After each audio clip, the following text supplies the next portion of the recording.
नमस्कार दोस्तों, आज हमारे साथ हैं दिल्ली के युवा समाज सेवी महात्मा हजारीलाल मेमोरियल ट्रस्ट के राष्ट्रीय अध्यक्ष श्री अनु शर्मा जी। उन्होंने अब तक दिल्ली और देश के लिए क्या क्या कार्य किए हैं, आइए जानते हैं श्री अनु शर्मा जी से। अनु शर्मा जी, आपका बहुत बहुत स्वागत है। जी धन्यवाद, आपने हमें इस लायक समझा, इस मौका दिया आपने हमें इसके लिए। जैसा कि आपने मेरा परिचय दिया, मैं अनु शर्मा, राष्ट्रीय अध्यक्ष महात्मा हजारीलाल मेमोरियल ट्रस्ट।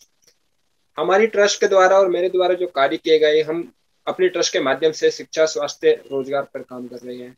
शिक्षा में हम IIT नीट के जो बच्चे हैं उनको हम निःशुल्क में अपनी संस्था के माध्यम से कोचिंग दिलाते हैं। स्वास्थ्य में जो भी जांच शिविर के कैंप के आयोजन करके, क्योंकि देखिए जब तक देश की 3 मूलभूत सुविधाएं हैं, शिक्षा, स्वास्थ्य, रोजगार। शिक्षा के लिए हम काम कर रहे हैं, स्वास्थ्य पे हम जब तक देश बीमार रहेगा तो देश कैसे आगे बढ़ेगा। रोजगार, जब तक युवाओं को रोजगार नहीं मिलेगा तो देश कैसे आगे बढ़ेगा।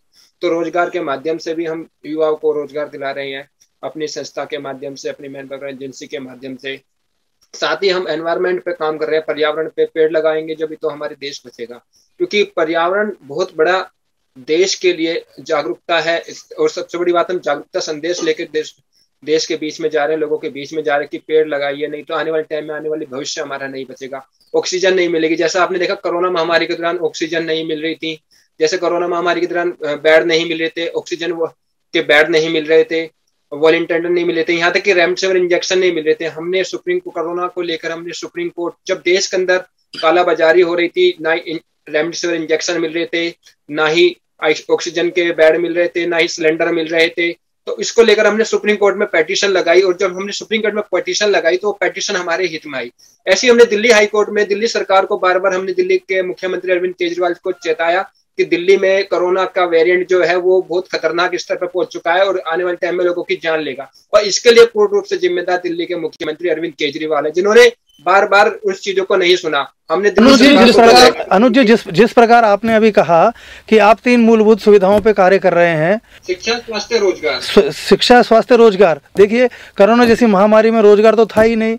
और रही बात शिक्षा की, तो जो दिल्ली के जो मुख्यमंत्री हैं, उन्होंने हर जगह स्कूलों का, विद्यालयों का ऐसा विकास किया है कि आप भली भांति जानते हैं इस बात को। दूसरी बात कि घर घर में उन्होंने मोहल्ले क्लिनिक खोल रखे हैं।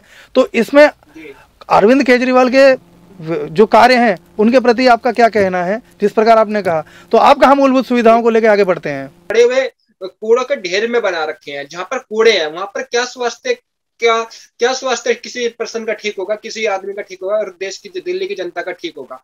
सबसे बड़ी बात है, इस पे हमने दिल्ली के मुख्यमंत्री को कई बार हमने दिल्ली की सत्ता के बारे में, दिल्ली के लोगों के बारे में जागरूक किया, दिल्ली की समस्याओं के बारे में अवगत कराया, पर दिल्ली के मुख्यमंत्री सुनने को तैयार नहीं। हमने दिल्ली में निर्भया प्लस, जो हिम्मत प्लस, दिल्ली पुलिस का जो ऐप है हिम्मत प्लस ऐप, उसमें हमने संशोधन का उनको प्रस्ताव दिया। उसके लिए हमने 2-3 लेटर लिखे, पर उन्होंने उस पर कोई कार्रवाई नहीं करी। हमने दिल्ली पुलिस को लिखा, अंत में दिल्ली पुलिस कमिश्नर से हमें 2 बार रिप्लाई आया। अब अगर कोरोना नहीं आ रहा होता तो हमारी दिल्ली पुलिस कमिश्नर से भी मुलाकात होती बहुत जल्दी, और क्या पता अब भी हो जाए, क्योंकि हम चाहते हैं कि देश की बहु बेटियां सुरक्षित रहें। और इसके माध्यम से हम लगातार काम कर रहे हैं। कोरोना महामारी में, जैसे मैंने आपको बताया कि दिल्ली के मुख्यमंत्री को 2 बार हमने लेटर लिखे, दिल्ली के मुख्यमंत्री ने उसको कोई जवाब नहीं दिया। फिर हमने दिल्ली के उपराज्यपाल को लिखे, तो वो उन्होंने कहा जी हमने दिल्ली के जो OSD हेल्थ हैं उनको हमने भेज दिया आपका, तो वही हेल्थ के द्वारा फिर दिल्ली के मुख्यमंत्री ने कहा, तो उन्होंने कोई कार्रवाई नहीं की। फिर हम दिल्ली हाई कोर्ट गए, दिल्ली हाई कोर्ट में हमने पिटीशन डाली, दिल्ली हाई कोर्ट में हमारा केस हमारे फेवर में आया और दिल्ली के मुख्यमंत्री को हम वो हाई कोर्ट ने आदेश दिए। पर दिल्ली का मुख्यमंत्री तो घमंडी और दिल्ली का मुख्यमंत्री अहंकारी हो चुका है, जो सुनने को तैयार नहीं हो रहा है बिल्कुल भी। क्योंकि देखिए, दिल्ली के मुख्यमंत्री ने लोगों की नब्ज पकड़ी है, दिल्ली के लोगों की नब्ज पकड़ी है, वो पकड़ी है फ्री। और इससे मतलब नहीं है कि दिल्ली का विकास हो या नहीं हो, पर दिल्ली फ्री के उसमें जा रही है कि आपका चाहे उसमें 200 यूनिट, और 200 यूनिट की बात करते हैं। ये बताइए, पहले बिजली का बिल 2 महीने में आता था, अब 1 महीने का आता है। तो कान चाहे ऐसे आटे चाहे ऐसे आटे, कान ऐट नहीं है, क्योंकि पागल बनाया जा रहा है। और आज भी बिजली के बिल लोगों के 10-10 हजार, 8-8 हजार, 5-5 हजार आ रहे हैं। कहीं से भी बिजली से लोगों को कोई राहत नहीं मिल रही है। जहां पानी की बात करें, पानी गटर का पानी आ रहा, पीने लायक पानी नहीं आ रहा बिल्कुल भी, क्योंकि इससे लोग बीमार पड़ रहे हैं, बच्चे बीमार पड़ रहे हैं उससे। तो ये दिल्ली की जो सत्ता पर जो बैठा है अहंकारी मुख्यमंत्री, क्योंकि इसने कोई काम करना नहीं। अब देखिए, दिल्ली आज ओमिक्रॉन के वेरिएंट से पूर्ण रूप से उसके गोक में जा चुकी है। आपको ही पता होगा कि आज दिल्ली में केस जो आए हैं 67 केस आए हैं, 67 केस आए हैं, और सबसे ज्यादा ऊपर महाराष्ट्र है। और दिल्ली का मुख्यमंत्री उत्तराखंड और पंजाब में व्यस्त है इलेक्शन लड़ने में। यहाँ दिल्ली की जनता त्राही ताही से मर रही है और दिल्ली का मुख्यमंत्री वहां पर व्यस्त है चुनाव में। तो ये दिल्ली की जनता को भी सोचना चाहिए, दिल्ली के लोगों को भी सोचना चाहिए हम किसको वोट दे रहे हैं। क्योंकि देखिए, जनप्रतिनिधि का कर्तव्य होता है कि जनता की सेवा करना, जनप्रतिनिधि का कर्तव्य होता है क्षेत्र की सेवा करना, और क्षेत्र में जाकर क्षेत्र की, उस राज्य की सेवा करना होता है, ना कि दूसरे राज्यों की, क्योंकि अपना स्वार्थ सिद्ध करने के लिए करे।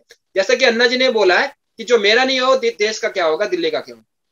देखिए, अन्ना जी की और केजरीवाल की तो बात रही, लेकिन चूंकि देश की राजधानी दिल्ली के ऊपर तो केजरीवाल जी का सत्ता है, केजरीवाल जी वहां के मुख्यमंत्री हैं, जिस प्रकार के वो कार्य कर रहे हैं अभी तक, आप महात्मा हजारीलाल मेमोरियल ट्रस्ट के माध्यम से इस चीजों को उन्हें अहंकारी मुख्यमंत्री के रूप में दिखा रहे हैं लोगों को।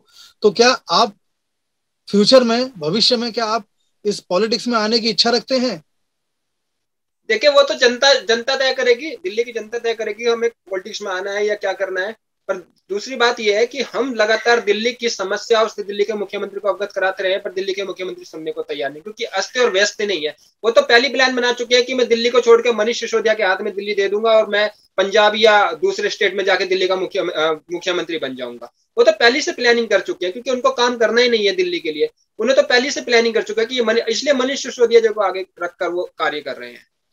तो क्या आप इन सब चीजों को लेकर दिल्ली का मुख्यमंत्री बनने की चाह रखते हैं आप?